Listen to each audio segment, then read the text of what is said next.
Bonjour à toutes et à tous, bienvenue dans Art et Marché, votre émission hebdomadaire consacrée au marché de l'art. Commençons par l'actualité de la semaine. Arnaud Vague, maison mère du groupe Beaux-Arts, fait l'acquisition de The Art Business Conference portant à l'international le réseau de conférences sur le marché de l'art. Nous en parlons avec Solène Blanc qui est directrice générale du groupe Beaux-Arts et d'Art Nova. Pour l'interview de la semaine, nous nous intéressons aux droits d'auteur. L'ADAGP, qui protège les créateurs d'art visuel dans le monde, a fêté ses 70 ans et publie une histoire du droit d'auteur de l'Antiquité à l'IA aux éditions Flammarion. Nous interviewons sa directrice Marianne Ferry-Foll. Tout de suite, c'est Art et Marché.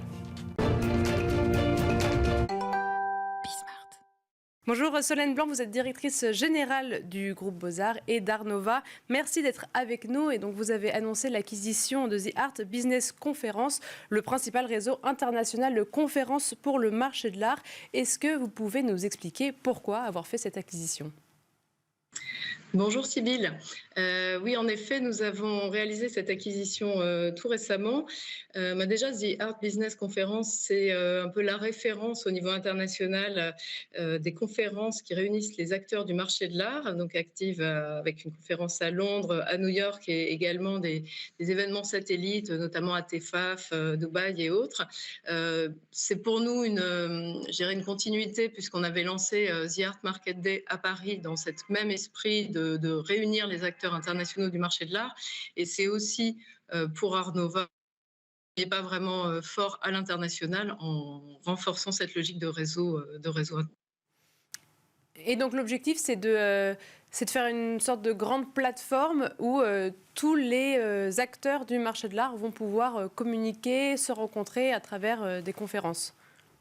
Tout à fait. Donc, ce sont des rendez-vous, un rendez-vous annuel dans chacune de ces grandes villes pour que les acteurs internationaux du marché de l'art puissent se rencontrer, débattre. Donc, on organise, ce sont toujours des formats d'une journée de panel avec des référents qui viennent porter autour de sujets qui sont vraiment les tendances et les facteurs de transformation du marché de l'art, qui vont apporter leur retour d'expérience, leur point de vue, débattre. Et donc, il y a aussi cet effet aussi de rencontre. Donc, c'est important pour nous, en temps post-Covid, encore plus, d'avoir ces espaces de rencontre et ces espaces aussi d'apport et d'échange d'expertise et d'expérience. Et ça va se matérialiser dès l'année prochaine ? Tout à fait, dès cette année, donc dès 2024, puisque la prochaine conférence sera donc à Maastricht le 8 mars prochain, à New York le 23 mai. À Londres le 10 septembre, et puis The Art Market Day, donc, qui aura lieu à Paris en novembre 2024 et dont la gestion sera également confiée à Louise Ameline, qui est la fondatrice de The Art Business Conference et qui donc conserve à la fois une part minoritaire dans la société The Art Business Conference, mais aussi va être vraiment chargée de diriger et de développer cette activité en lien avec le groupe Beaux-Arts et compagnie qui portait The Art Market Day, qui du coup devient The Art Business Conference Paris. Eh bien, merci beaucoup pour toutes ces précisions. Solène Blanc, je rappelle que vous êtes directrice générale d'Art Nova et du groupe Beaux-Arts. Et tout de suite, on passe à l'interview de la semaine. L'ADAGP fête ses 70 ans et autant d'années à faire respecter les droits d'auteur des artistes qu'elle accompagne. Sa directrice, Marianne Ferry-Foll, est avec nous à l'occasion de la sortie du livre « Une histoire du droit d'auteur de l'Antiquité à l'IA » aux éditions Flammarion et écrit par Jean-Baptiste Rendu et Richard Robert. Merci beaucoup d'être avec nous. Merci de votre invitation. Alors, un petit fait d'actualité qui est amusant et qui prend un petit peu de distance, j'imagine, avec tout ce droit d'auteur, c'est j'ai vu qu'il y avait la première version de Mickey qui est rentrée dans le domaine public. Alors je me suis demandé en fait qu'est-ce que ça veut dire le domaine public. Est-ce que ça veut dire en fait qu'on peut utiliser cette image comme bon nous semble? Oui, vous avez raison. En fait, le droit d'auteur a deux grandes composantes. L'une, le droit moral qui est perpétuel. Et l'autre, que l'on appelle les droits patrimoniaux, donc le fait de pouvoir, pour un auteur, gérer, autoriser ou non l'utilisation de son œuvre et en toucher une rémunération, eh bien, ces droits ont une durée donnée. Alors, en Europe, c'est la vie de l'auteur et 70 ans après. Aux États-Unis, donc on est sous l'empire du copyright, c'est beaucoup plus compliqué de calculer la durée des droits. Mais effectivement, en tout cas au 1er janvier 2024, un certain nombre d'artistes sont tombés dans le domaine public et notamment les premières œuvres de Walt Disney. Et justement, alors vous avez utilisé ce terme copyright qui est assez finalement un terme qu'on utilise pas mal dans le grand public, dans le jargon de tous les jours, et finalement c'est très différent du droit d'auteur. Oui, alors oui et non. Les deux, ce sont une propriété intellectuelle, c'est-à-dire le fait qu'un travailleur intellectuel qui est le créateur ou un investisseur sur des œuvres protégées et une sorte de monopole d'exploitation pour protéger la création et récompenser la création ou l'investissement dans la création. Et en fait, le copyright est né aux États-Unis, d'ailleurs, quelques années avant le droit d'auteur. Et donc là, on est à la fin du XVIIIe siècle. Et c'est un droit qui rémunère l'investissement, c'est-à-dire le temps passé ou l'argent mis à créer une œuvre pour qu'il y ait ce retour sur investissement. Et c'est très différent du droit d'auteur qui, lui, est né alors en Angleterre et en tout cas en France à la fin du XVIIIe siècle, au moment de la Révolution française, en 1793, et qui, lui, protège l'auteur en tant que personne physique, en tant qu'humain qui produit des créations qui enrichissent la société. Et c'est une récompense de ces créations, en fait. D'accord. Alors, donc, ça, c'est un livre qui a 2000 ans d'histoire de droit d'auteur. Est-ce que dans ces 2000 ans, la France a une position particulière? C'est vrai qu'on parle beaucoup de l'exception culturelle, etc. La France se bat beaucoup aussi pour nos artistes. Quelle est la place de la France par rapport au droit d'auteur?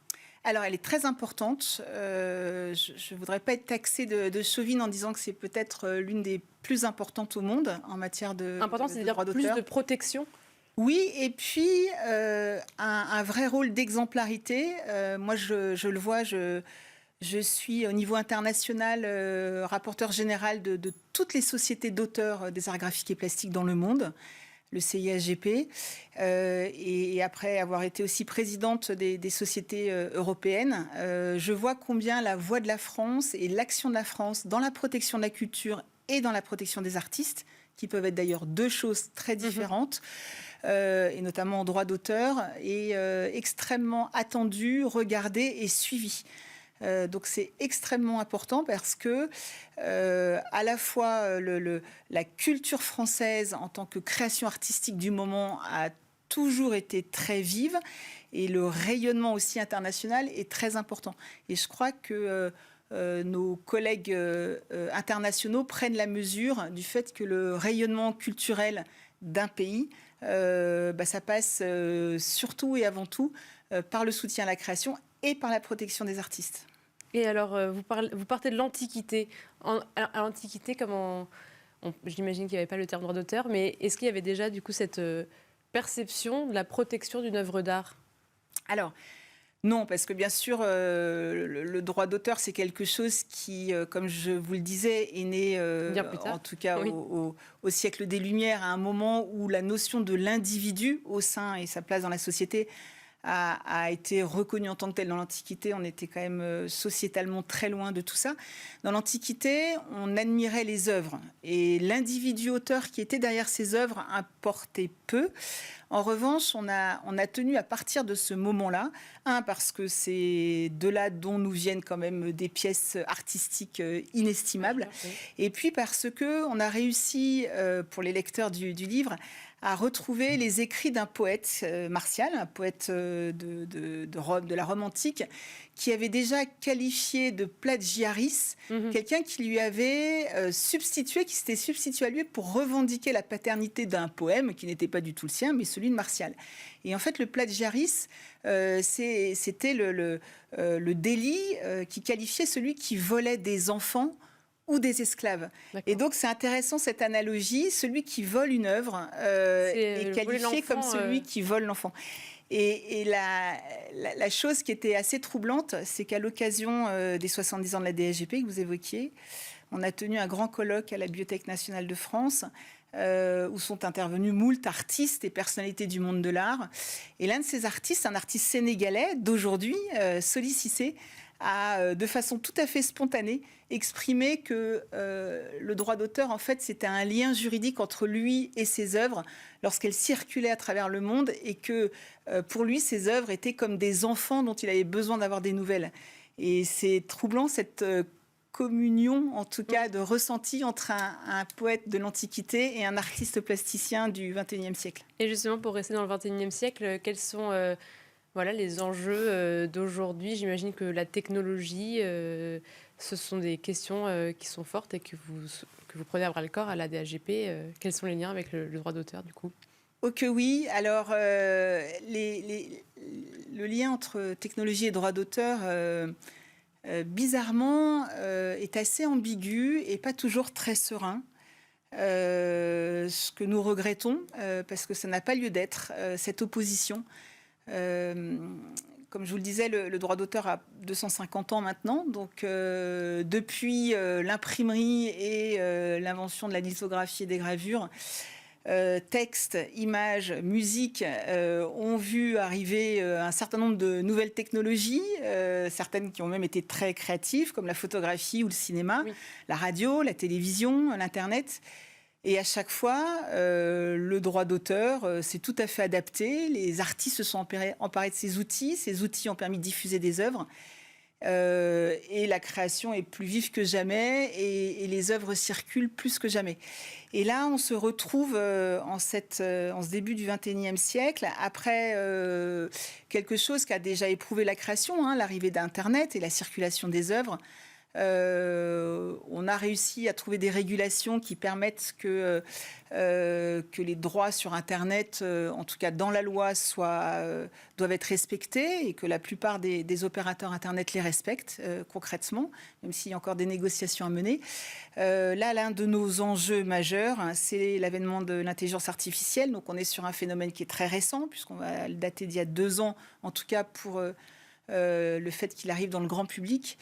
Et où là, on est non seulement sur un enjeu pour les auteurs et les créateurs d'une façon générale, puisqu'on est sur des logiciels qui vont remplacer la création humaine, mais on est aussi sur un enjeu de société globalement, puisque la question peut se poser de savoir si une image synthétique, par exemple, a la même valeur en termes de créativité et de sens que l'image créée par un humain.